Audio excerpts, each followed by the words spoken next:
تاسو باندې د سختۍ او تاسو په مشقت کې دا چولو، یعنی چې الله تاسو په مشقت کې واچي. زمارونو دا روجي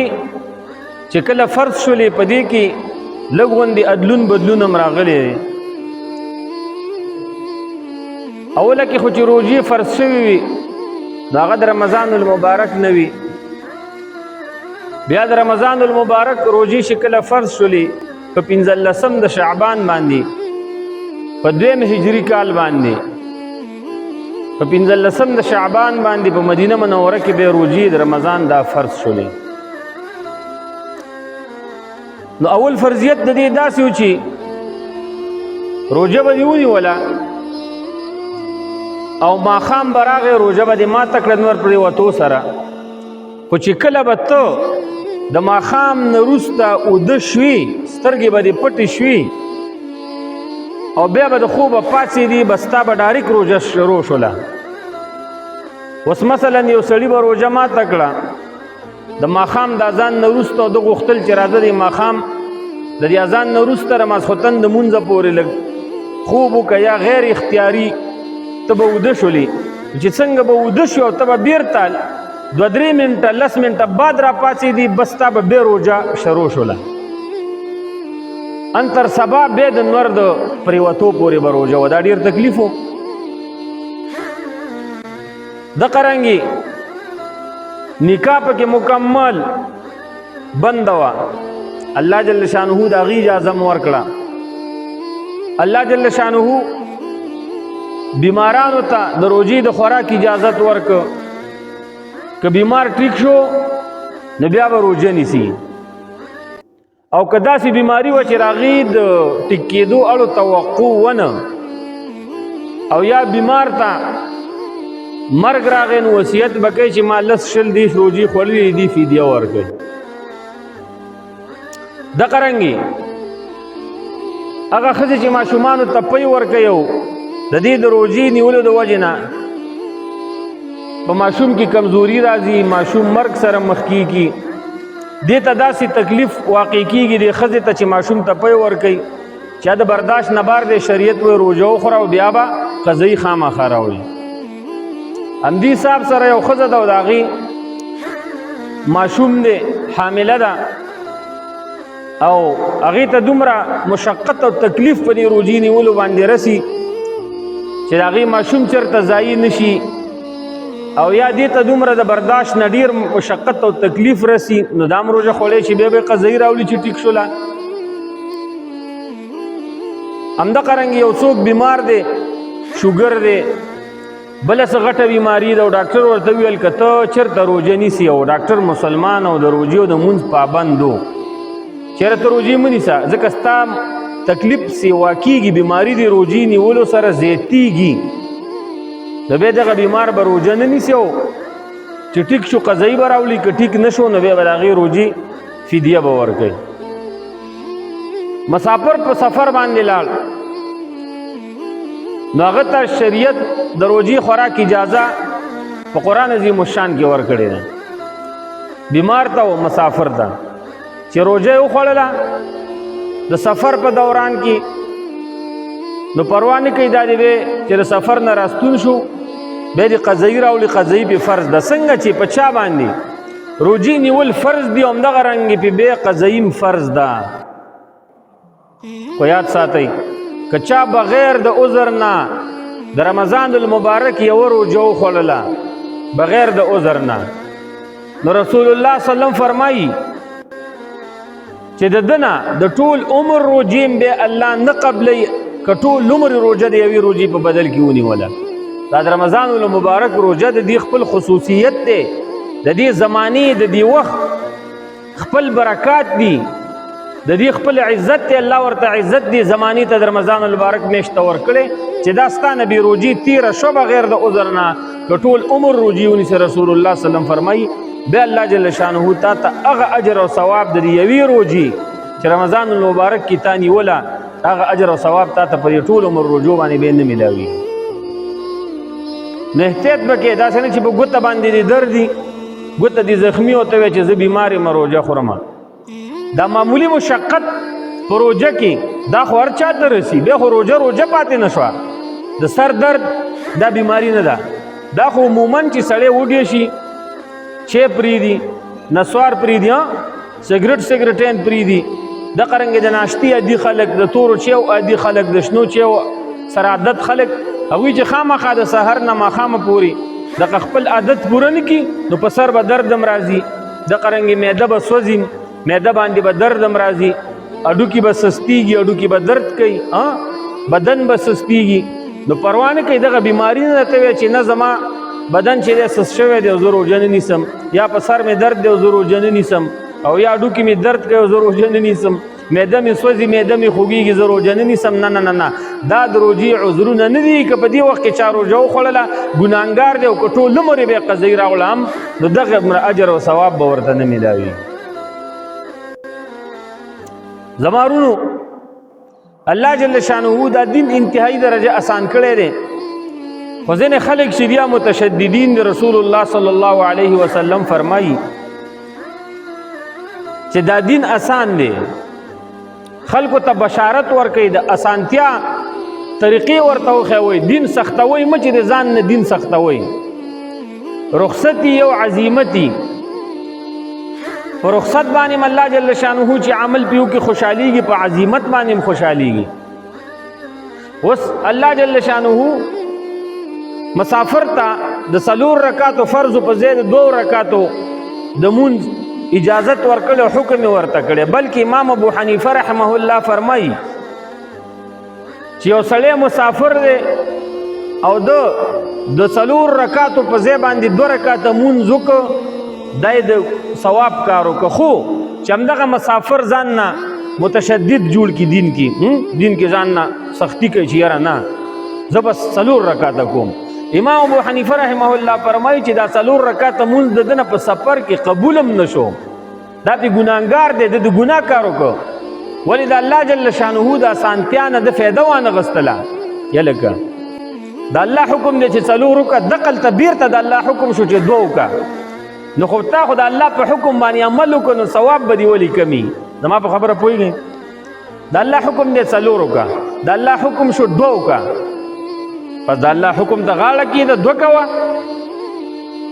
چې چا وایي 4 رکعاته وکړه دا ګناهګار دی، دغه مونځ ترې نه قبلېږي. نو ګوره الله سانتي راوستې ده، په ځانه سانتیا راوله. رسول الله صلی الله علیه وسلم په یو سفر باندې روان دی، د یو صحابي چې دی را پریوته او خلکو پې دغه رنګې د خپلو څادرو سوری جوړ کړ. رسول الله صلی الله علیه وسلم دا د روژې میاشت وه، دغه صحابي چې دی بېهوشه پریوته او څوک ورته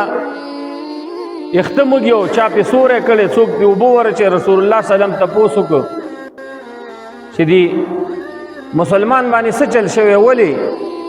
ولې تاسو ټول د ده نه راتاو شوئ؟ صحابه ورته وفرمیل د الله رسوله دا بېهوشه شو او روژه یې وه، د روژې د وجې نه بېهوشه شو. نو رسول الله صلی الله علیه وسلم وفرمیل لیس من البر الصیام فی السفر، په سفر کې روژه نیول دا د نیکۍ کار نه دی. اوس به تاسو ووایئ چې یاره په سفر کې چا روژه ونیوله نو قبلیږي به ترې نه. د رسول الله صلی الله علیه وسلم مطلب مبارکه دغلته دا و چې الله جل شانه تا ته په سفر کې د روژې خوراک اجازت درکړی دی. دا د الله جل شانه رخصت دی، اسانتیا ده، د مسلمانانو سره مینه ده چې سفر ستا د مشقت نه ډک وي او ته پکې دومره تږی کېږي چې خبره بېهوشۍ ته رسي، دومره وږی کېږي چې خبره بېهوشۍ ته رسي، سفر کې دومره ستړی کېږي چې خبره ستا بېهوشۍ ته رسي،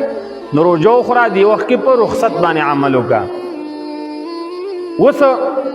نور احادیث دي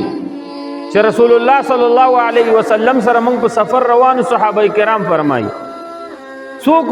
روژه او روژې نیولې وه، څوک بوزه او روژې نه و نیولې. نو وایي موږ یو بل ته او یا رسول الله صلی الله علیه وسلم روژه نیونکو ته دا نه دي ویلي چې تاسو بد وکړه، او روژه خوړونکو ته هم دا نه دي ویلي چې تاسو بد وکړه. نو پته ولګېده چې په سفر کې سفر ستا اسان او روژه دې ونیوله، نو روژه در نه قبلیږي، اجر او ثواب پې درته میلاویږي. خو که بیا هم چا روژه وخوړله اگر چې سفر آسان ولی نه دی د الله د رخصت نه فایده واغستا څوک ورته نشي ویلی چې تا ظلم وکړه تا زیاتې وکړه تا د ګناه کار وکړه ولې د الله جل شانه د رخصت نه پیدا اغستې ده د الله جل شانه دین دی او الله جل شانه په خپل دین باندې ښه پوهېږي اجازت یې ورکړې دغه مسلمان د الله د اجازت نه پیدا واغستا زما او ستا ورپورې هېڅ کار نشته یو ذره ګناهګار نه دی نو ځینې خلک دې کې سختي کوي نه اوس هغه سفرونه نه دي او مخکې سفرونه چې دا خو سخت او پیدا مزلونه به او اوبه به نه وي او روټیګانې کمې وي او لباسونه به داسې نه وو او اوس خو د ګاډي او د جاز سفر دی غلی شالکه که ملا صاحب یې هم په دې خبرو باندې ګناهګارېږي سوچ کوه د الله جل شانه دین دا په لاس کې ماخله ته خو د الله جل شانه په دین باندې پوهې نور خو الله دین تا ته حواله کړی نه دی ملا صاحب مفتی صاحب ته خو په دین پوهې صرف نور تا ته الله جل شانه د احکامو د بندولو او د احکامو د ازادولو اجازت خو نه دی درکړی نو سختی به په چا باندې نه کې بس سفر کې روژه خوراک آسان دي جایز دي که سفر آسان دی او که سخت دی که چا په سفر کې روژه ونیوله اجر او ثواب ورته ملاویږي په عزیمت یې عمل وکړو که چا وخوړله د ګناهګار نه دی په رخصت باندې عمل وکړو د ځان نه به فتوی د الله جل شانه په دین کې نه لګول دغه رنګ یو بیمار دی او هغه ته ډاکټر صاحب ووایي چې ستا دا بیماري زیاتېږي او حقیقت هم داسې چې د دې بیمار دا بیماري د روژې نیولو سره زیاتېږي ځینې وخت کې بیماري داسې حالت ته رسي چې په ګردو باندې اوبه بندې شي د ګردې فیل کېږي ناکامیږي کار پرېږدي نو ډاکټر داسې بیمار ته وایي چې ته روژې مه نیسه ځکه ستا ګردو ته ستا بدن ته ستا اینې ته ستا پلپوس ته د اوبو ضرورت پیښیږي او که تا دا اوبه بندې کړې نو ته د مرګ سره مخ کېږي بیماري دې سیوا کېږي په ډېر انتهایي مشقت او تکلیف کې واقع کېږي او بیا هم دا بیمار وایي نه یاره نه نه نه بس ما ته خوند نه راکوي بس چې خلک روژئ او زه به وزیم بس ما ته خوند نه راکوي او پروا نه کوي که دې بیمارۍ کې مړم شمه خو روژه زه نه پرېږدم نو دا سړی په دغې عمل باندې ګناهګار دی ولې الله د رخصت نه فایده واخله عقل الله درکړي چې ته اوبه ونسکې مرې او ته وایې نه زه اوبه نسکم روژه نیسمه نو د الله د اجازت چېرته لاړه فمن كان منكم مريضا او على سفر فعدة من ايام اخر تاسو کې چې څوک بیماری او یا په سفر باندې نو په نور ورځو کې دې بیا د خوړلو شوو روژو شمار وکړي چې ما 10 روژې په رمضان المبارک کې خوړلي په نور ورځو کې دې بیا 10 روژې قضایي ونیسي نو چې اوس ته دومره په دین کې په ځان باندې سختی کوي بیا در باندې الله پاک هم سختی کوي نو چې مې بیماري دې زیاتېدله اے خورې اے مورې اے رورا پروا نه کوې روژه وخوره خو قضایي به یې راوړي قضایي در باندې فرض ده خامخا به یې قضایي راوړي او د عذر د وجې نه چې دې روژه وخوړه او تا بیا د دې قضایي راوړله یو ذره ثواب ستا نه کمیږي تا ته به الله دومره اجر او ثواب درکوي لکه چې گویا چې تا په رمضان المبارک کې روژه ونیوله ځکه هغې وخت کې تا ته عذر پیش شوی دی یا لکه یو سړی دی هغه ته مونځ کې قیام ودرېدل نشي کولی نو پروا نه کوي په ناسته دي مونځو کې خوش دا وایي خامخا زه په ولاړه باندې کوم نو ځان په مشقت کې چې الله خو اسانتیا تا باندې راوستې ده نو الله پاک ستا به دې مشقت ته نه ګوري ځکه په تا یې اسانتیا راوستې په ناسته مونځو کا د الله جل شانه د اسانتیاو نه به فایده اخلي الله په دې باندې خوشحالي دا سختی دا تکلیفونه دا خو د یهودو په دین کې وو او هغوی الله به دومره سختی نه کوله خو هغوی به په خپله یو حکم په ځان باندې سختاو به نو الله جل شانه به په همقسې حکم نازل کوي شابه دغه عمل در باندې اوس فرض شو دا به شابه اوس کوئ زمارونو دین اسلام دا معتدل چیز دی الله جل شانه فرمای یرید الله بكم اليسر ستاسو رب ستاسو الله دا اراده لري چې په تاسو باندې اسانتیا وکي په عبادتونو کې ولا یرید بكم العسر او ستاسو الله جل شانه دا اراده نه لري چې په تاسو په تکلیف کې واچي او خامخا دغه عمل وکړي زمارونو بختوره میاشت ده او په دې کې اعتکاف هم را روان دی اخیری لس ورځې اخیری لس شپې په دې کې اعتکاف دا سنت دی او داسې سنت دی که چېرته په ټوله محله کې یو مسلمان دغې لسو شپو ورځو ته اعتکاف ته کېنناسته دغه ټوله محله ګناهګاره ده دا پرېښودونکي د سنتو شو دا پرېښودونکي د اعتکاف شو نو دغه ټول په دې عمل باندې ګناهګار شو علما دې ته یو نوم ورکوي سنت مؤکده کفایه یعنی سنت خدای د رسول الله صلی الله علیه وسلم خو مضبوط سنت دی اعتکاف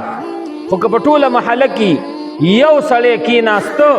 په مسجد کې نو د ټولو غاړه ازاده شوه د ټولو د خوا نه دا اعتکاف کافي شو په کار خو هر یو مسلمان ته چې اعتکاف ته کینی ځکه دا اعتکاف دا یو قسم په د عیسی علیه السلام په دین کې رهبانیت دا جایز و رهبانیت په دې ته ویو چې په هغې دین کې به یو انسان ځان داسې ملنګ که داسې خوار به یې که داسې فقیر به یې که چې یو ځنګل ته به لاړ غرونو ته به لاړ هلته به یې ځان ته کمره جوړه کړه کور به یې جوړ کړو په هغې کې به شپه ورځ اوسېده عبادتونه به یې کول نه به یې نکاح کوله نه به جهاد ته ته نه به د چا مړي ژوندي ته ته نه به د چا خوشحالۍ ته ته نه به د چا واده ته ته نه به رزق ګاټه به دومره څه به چا ورکول او یا دومره څه مال به ورسره و چې به یې په جونګړه کې خوړ او بس هلته به خپل عبادت کو دې ته به رهبانیت ویو نو کله چې دین اسلام راغی رسول الله صلی الله علیه وسلم تشریف راوړو رسول الله صلی الله علیه وسلم فرمایل لا رهبانیت فی الاسلام په اسلام کې دا چیز نشته دی چې ته بغیر کې جونګړه جوړه کې ته په دې خلاصېږي راشه دلته جهاد وکړه راشه تبلیغ وکړه راشه یو مسلمان نه چې ګناه کېږي هغه د ګناه نه بند کا راشه یو مسلمان ته د نیکۍ حکم وکړه راشه نکاح وکړه د رسول الله صلی الله علیه وسلم سنتو باندې عمل وکړه د قرنګ راشه مزدوري وکړه رسول الله صلی الله علیه وسلم سنت باندې عمل وکړه صدقه ورکړه زکات ورکړه حج ته لاړ شه روجي ونیسه ګاونډي سره کومک وکړه د ګاونډي په تکلیف باندې صبر وکړه نو په اوس په رهبانیت باندې څوک نه خلاصېږي چې ولا زه خو غره ته ځم ولته اوسېږم نه نه نه نه یا صحابي رسول الله صلی الله علیه وسلم ته فرمایي چې زه به همداسې وکړم وایي نه بهتر سړی هغه دی چې په چا سره مسلمانانو سره په محله کې اوسېږي د هغوی په تکلیف باندې صبر وکړي او هغوی باندې کم تکلیف دی هغه ترې لرې کړي چا ته نیکۍ حکم وکړي څوک د بدۍ نه بند کړي اوس ډېر خلک دي زه نکاح نه کوم نکاح نه کول څوک چې نکاح نه کوي دا په دې عمل باندې چې وسې رسي خواهش برابر دی دا پې ګناهګار دی ولې نکاح د ټولو پیغمبرانو سنت دی او بیا خاص کر د رسول الله صلی الله علیه وسلم سنت طریقه د څنګه نکاح نه کې ته په دې باندې خلاصېږي شابه بچی راوړه په بچو باندې علم وکړه دا ستا د خوا نه صدقه جاریه شوه شابه بچی راوړه بچی حافظان کا ستا د خوا نه صدقه جاریه شوه شابه بچی راوړه بچی تبلیغیان کا ستا د خوا نه صدقه جاریه شوه ته په عمل باندې ته په اذکارو باندې دومره برکت دومره اجر لاسته نشي راوړی لکه څومره چې په بچو باندې راوړی شي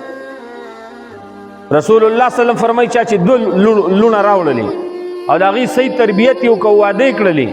نو رسول الله صلی الله علیه وسلم فرمایي ما سره به په جنت کې یو ځای نو ته چې واده نه کوې نو لورګانې به کوم ځای نه راوړې یو لطیفه رایاده شوه یو سړی وایي یو زیارت ته تللی و پیر بابا ته تللی و نو ساده سړی و نو هلته یې لاسونه اوچت کړي دي د سترګو نه اوښکې هم را روانې دي هلکه څه چل شوی مور دې مړه شوې ده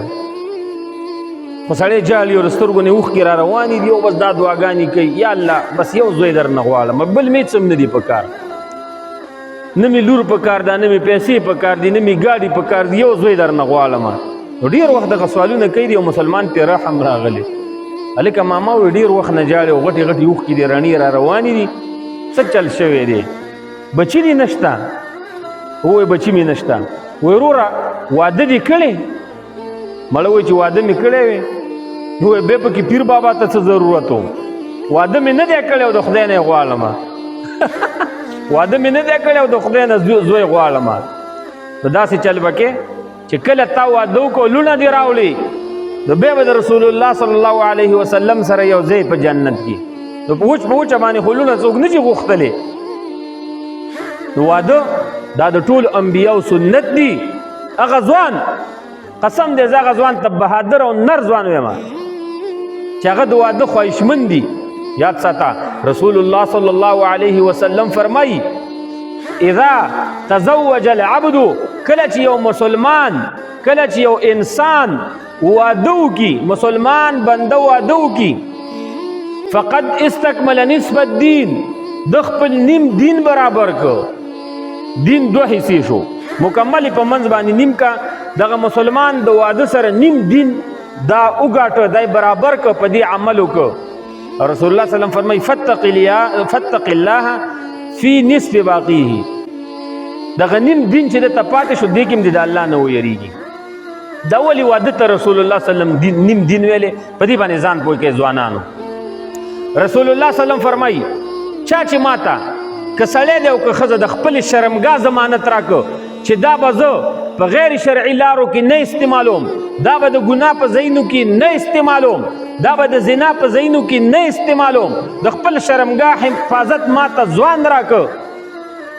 او رسول الله صلی الله علیه وسلم فرمایي چې ماته همدغه سړي د شرمګاه حفاظت راکړه په تاسو کې چې دا به په حرامو کې نه استعمالوم، او د ژبې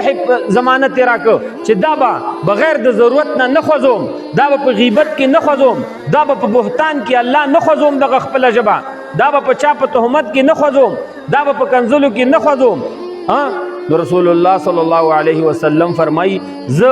د دغه مسلمان سړي او د مسلمان ښځې دپاره د جنت ضامن یم. د جنت ټکټ ورته ورکوم، د جنت چابي ورته ورکوم. څو څیزونه شو؟ د شرمګاه حفاظت او د ژبې حفاظت. اوس راځئ واده چې چا وکړه نو پته ولګي دا د شرمګاه محفوظ شو که نه؟ بس د واده وکړه دا به اوس زنا پسې نه ګرځي، دا به خپلو دا به د پردو جنکو پسې نه ګرځي، دا به د پردو ښځو پسې نه ګرځي، دا به د بېګیرو هلکانو پسې نه ګرځي. نو چې کله دغه کار د برابر شو د نکاح، نو صرف ژبه پاتې شو. رسول الله صلی الله علیه وسلم فرمایي دا ژبه هم دې کنټرول کړه چې پوره جنتي شي. راشه چې جنت چابیانې درکړم او زما امتي جنت ته ځه. نو واده دې ته که نیم ایمان وایي نو د حدیثو نه ثابته خبره ده. زما وروڼو اوس وخت کې مو ته د خپلو بچو نه خبر هم نه یو، د خپل بچو تربیه م ورانه کړې. ورانه یو مور او پلار هم دا نه غواړي چې زما بچی دې لوپر شي. د شرابي نه شرابي سړی، د چرسي نه چرسي سړی، آیسي او اپیني سړی، جوارګر سړی، لوپر او قاتل سړی، دغه خواهش دی چې زما بچی دې نیکي. هلکه خواهش یې که نه؟ هېڅوک هم دا نه غواړي چې زما بچی دې لوفر وي. خپله که غټ لوفر ولې نه؟ خو ځینې وخت کې د مور او پلار د کیریر نه، د هغوی د کرکټر نه، د هغوی د عمل نه دغه بچی چې دی دا لوپر شي. بچی حرام وکړي، حرام. ستا کور ته بچي یو څه راوړل، دا کاسه ده، دا پیالې ده، دا انډه ده، یاره دا یو د کبال یو څیز دی، یو اوسپنه یې راوړله، دا یو ګیا یې دروړله. بچی راګیر کړه، راشه بچیه دا کاسه، دا انډه، دا پیالې ده، د کبال، دا اوزار، دا سیخان، دا چېرته و؟ وا دې غستل؟ چېرته دې واغستل؟ پیسې چېرته وي؟ چا درکړه؟ ولې درکړه؟ سوچ کوه. اول خو دا ستا زوی حرام وکړه، که حرام یې کړي وی وها، وی ټکوه، بېعزته یې که، کله ورته ژبه پسته که، کله ورسره سختي کوه، خو بچی د دې عمل نه بند که. ستا ځوان بچی وی ټک کار به نه کوي، بېګیرې دی، د رنګ نه ښه دی، په جب کې ورسره 10,000 او 20,000 روپۍ پرتي، آیفون موبایل ورسره وي، داسې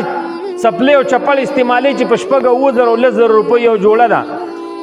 او داسې کاټن یې اچولی چې په 10,000 روپۍ کاټن دی، پیسې ورسره دي، موبایل ورسره دی، پیزار برابر دی، او مور او پلار ورته نه دي اخیستي، تره ورته نه دي اخیستي. نو بچی کېنوه چې بچیه ته خو ځوان سړی، ستا خو په مخ لګیر هم نه ده راغلی، دغه موبایل چېرته و؟ ولې ته په ارامۍ غواړې چاته پی کې څه چې تا ته دا موبایل اخیستی دی؟ ته پنجابۍ میخی پی کې چې تا ته چا دا جوړه کړې ده، اخر تا کې توره څه ده؟ نو بچی کېنوه، پوه شه چې بچی دې ټیک نه دی. ځکه دا خرچه چې پې څوک کوي دا پې د ښه نیت نه کوي. ستا بچی غلطو طرف ته روان کړی، د الله د پاره سوال درته کوم دا بیګيري بچی نه دي دا د غټو خلکو سره مه پرېږدئ دا مه پرېږدئ په غم به واوړئ بچی به دې په مصیبت کې واوړي ټول عمر به ذلیل او رسوا ګرځي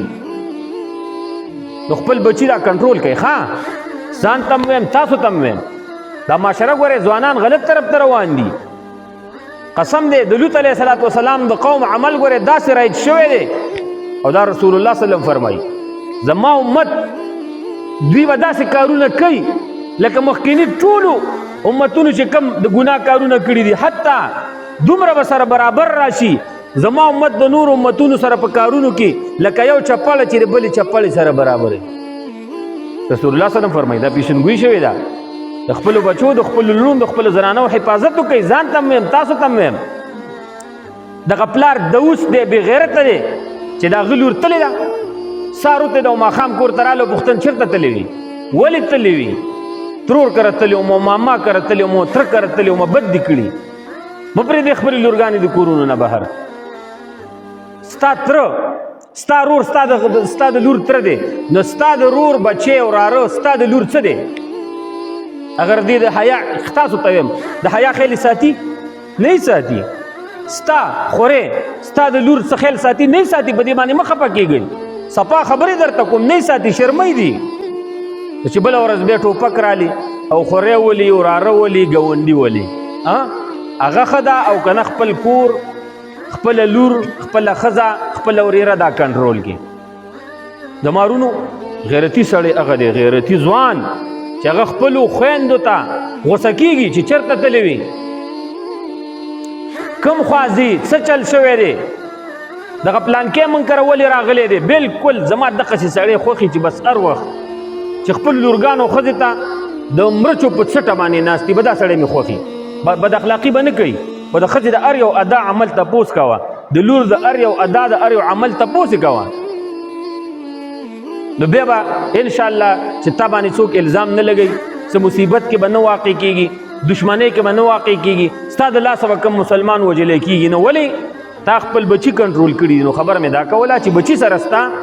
موبایل ښایسته چپړې وي ورسره تا ورته نه دي اخیستي ښایسته کاټه دې اچولې نو ته بچی کېنوه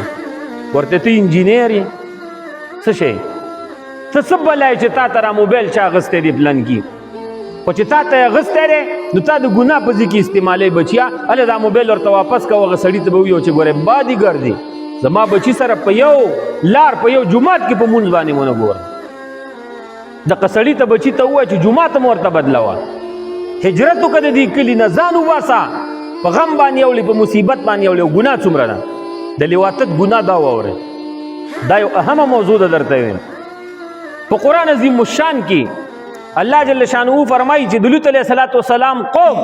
داسې ګناه کړې ده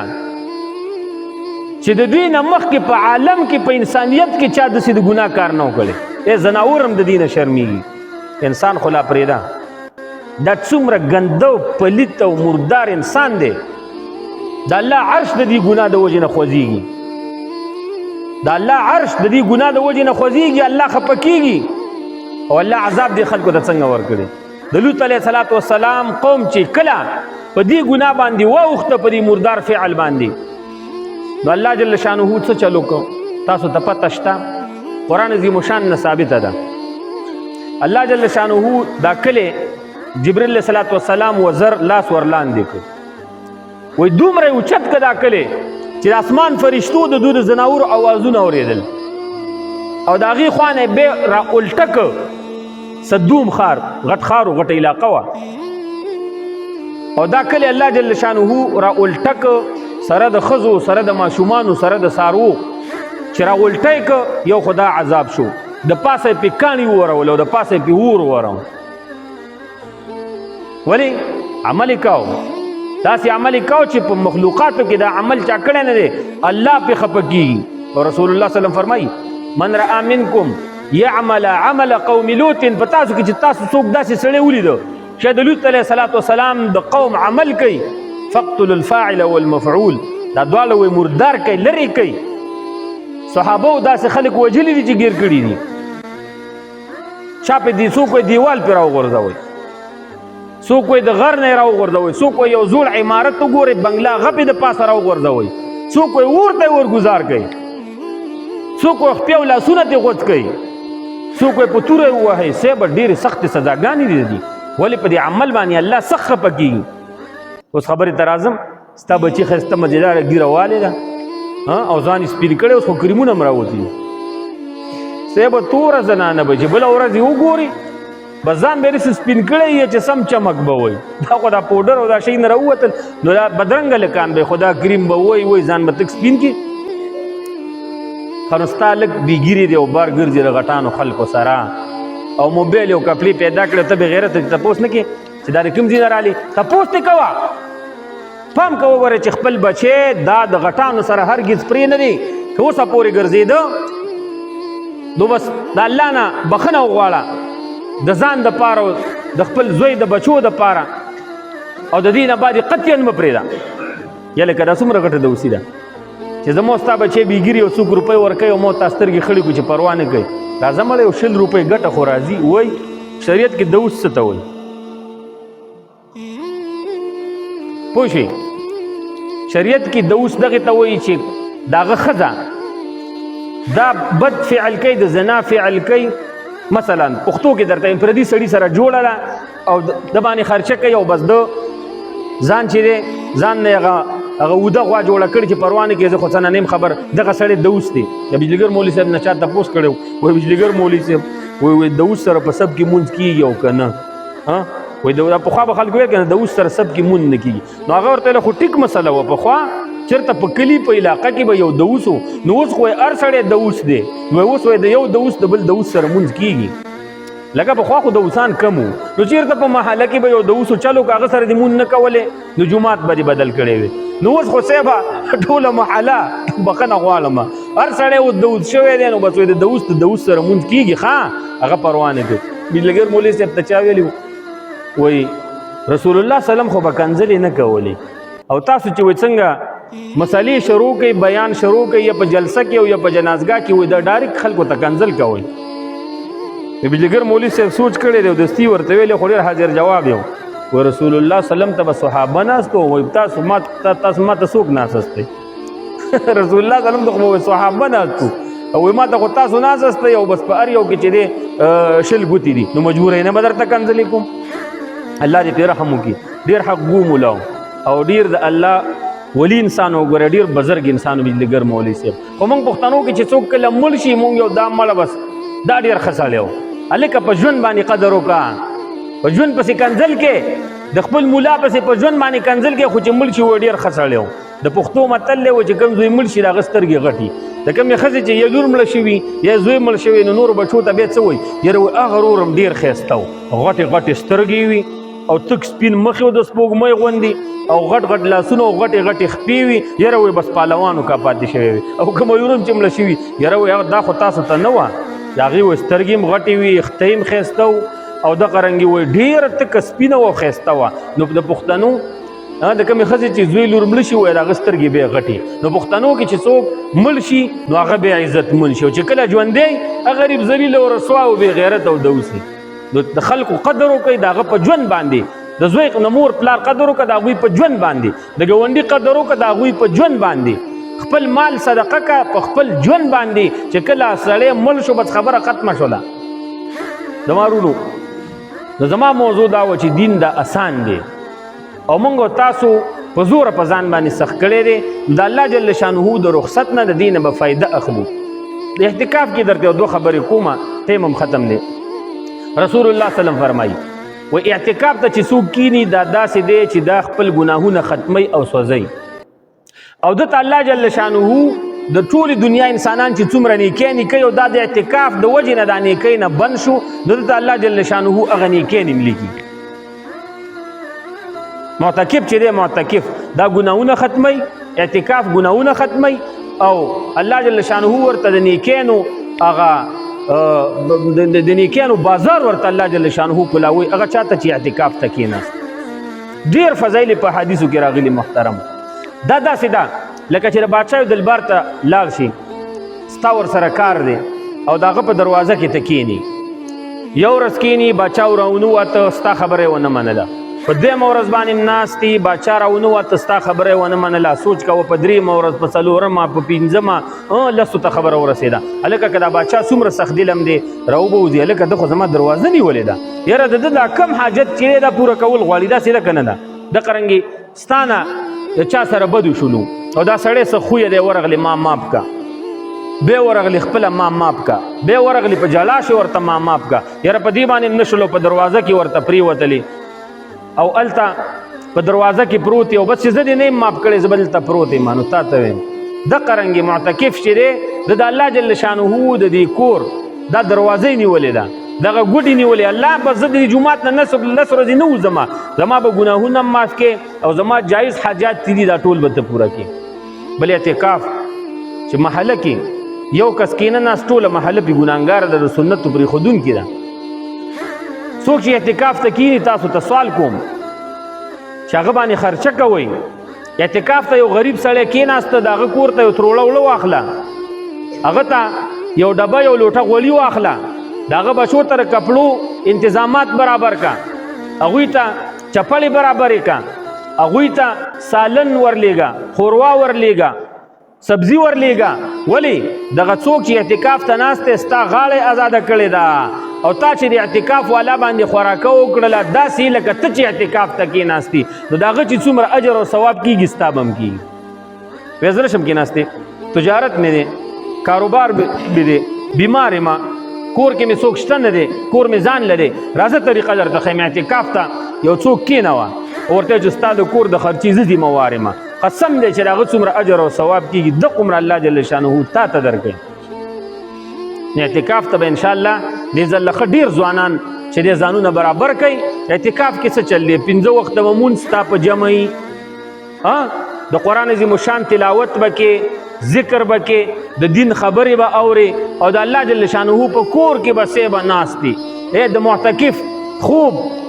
دا عبادت دی معتکف اسې خاموش ناست دی د پسې عبادت سٹارټ دی حدیث شریف کې دا پسې لیکلی کېږي معتکف اوده دی د پسې عبادت سٹارټ دی دا پسې لیکلی کېږي اعتکاف دا خو ډېر عظیم عبادت دی انشاءالله ټول به ورته کینو انشاءالله کینو به په شلمه روژه باندې په شلمه روژه باندې به د ماښام د مون نه مخکې د نور پرېوتو نه مخکې دغه رنګې سړی د 21مې روژې شپه راځي که نه نو کې اعتکاف خپل یو جونګړ به جومات کې ځان ته رسي ورکوټې ځای جوړ کړي او په هغې کې به کښېني بغیر د ضرورت نه به بهر نه وځي که بغیر د ضرورت نه ته بهر ووتلې ضرورتونه څه دي ضرورت اودس دی معتکف ځکه هر وخت ورته اودس پکار دی چې تلاوت وکړي اذکار وکړي مونځ وکړي اودس ته وتی شي دغه رنګې معتکف چې دی دا جنوب شو نو اعتکاف د ځای نه وتلی شي هلته به جنابت غسل به وکړي او بیا به راځي دغه رنګې معتکف چې دی د اوبو څکلو دپاره مثلا د جومات نه نشي وتی دا به ورته څوک راوړي د روټۍ خوراک دپاره جومات نه نشي ورته څوک به ورته راوړي البته اوس داسې څوک اعتکاف ته ناست دی چې هغه ته هېڅ څوک هم څه نه راوړي نو پروا نه کوي هغه بیا روجمات هم ځان ته د کور نه راوړلی شي او دغه رنګې هغه پښمنې هم ځان ته د کور نه راوړلی شي یا یو څوک کېناسته په داسې جومات کې چې 5 وخته مونځ خو په هغې جومات کې کېږي جمع پکې کېږي خو د جمعې مونځ پکې نه کېږي پروا نه کوي د اعتکاف والا سړی چې دی دا جومات نه وتلی شي د جمعې مونځ به کوي بېرته چې سلام وګرځېد دستي به خپلې جونګړې ته واپس راځي یا داسې بیمار دی معتکف چې ګزاره یې نه کېږي ډاکټر به ورته راوغواړي ډاکټر به ورته راځي ډاکټر ته معتکف سړی تللی نه شي خور د اعتکاف ته کښېني کم د مونځ ځای چې ځان ته مقرر کړی د مخکې نه بهتره دا ده چې په هغې کې کښېني د هغې کې نه به بغیر د ضرورت نه وځي نه خو که چېرته ځای مقرر د مون نه و مخکې نه نو په کمره کې به په یو ګوټ کې ځان نه چادري تاو کړي څادرونه به تاو کړي په هغې کې به کښېني بغیر د ضرورت نه به وځي نه اعتکاف کې به په چا بهتان نه لګې د چا غیبت به نه کې چا ته به کنځل نه کې د ټولو شیزونو سره چې اعتکاف کمزوری کېږي او مکروه کېږي اعتکاف کې مکمل خبرې بندول دا د ګناه خبره ده ته چې یاره زه بالکل جایز خبرې نه کوم یعنې ګرځي کې به ما ته ثواب میلاویږي نه نه نه په دې باندې ګناهګارېږي ښه په دین کې خبرې بندول نشته جایز خبرې کوه پروا نه کوي او که تا خبرې نه کولې یاره چې خبرو ته مې ضرورت نشته څه پروا نه کوي خو که په دې نیت دې خبرې بندې کړلې چې یاره ګینه که زه خبرې وکړم ګناهګاریږم جایز خبرې نو ګوره بیا دا عمل چې دی دا بدعت دی دا ګناه ده دغه رنګ اعتکاف والا مخ به خپل نه پټوي ښه دا که په مخې څادر په سر باندې راچولی او پروا نه کوي خو که په دې وجه په سر باندې څادر راواچو چې زه اعتکاف والا یم چې زما مخ څوک ونه ګوري ورې بیا ګناهګاریږي دا بدعت دی د ځان نه کارونه نه کوي بیا ځینې خلک د اختر شپه د اعتکاف والا باندې خامخا په جومات کې تېروي دا ضروري نه ده دا کله چې 10 روژې ستا برابر شولي او څنګه د ماښام اذان وشو روژه دې ماته کړه ستا سنت اعتکاف ختم شو البته که ته بیا هم ووایې چې دا شپه په جومات کې ضرور ده دا بدعت دی دا ګناه ده دغه رنګې 9 شپې دې برابرې شولې خو هلته میاشت ولیدل شوله ګوره د 9مې روژې په ماښام باندې میاشت ولیدل شوله نو پته ولګېدله چې اوس د رمضان المبارک میاشت ختمه شوه نو څنګه چې میاشت ولیدل شوله او تا روژه ماته کړه 9مه پروا نه کوي که د 9 وه میاشت نو هم بس د اعتکاف نه وتی شي که څوک په خپله خوښه باندې په د اختر شپه په جومات کې اعتکاف والا کوي چې راځه بختوره شپه د عبادت به وکړم سنت به یې نه ګڼي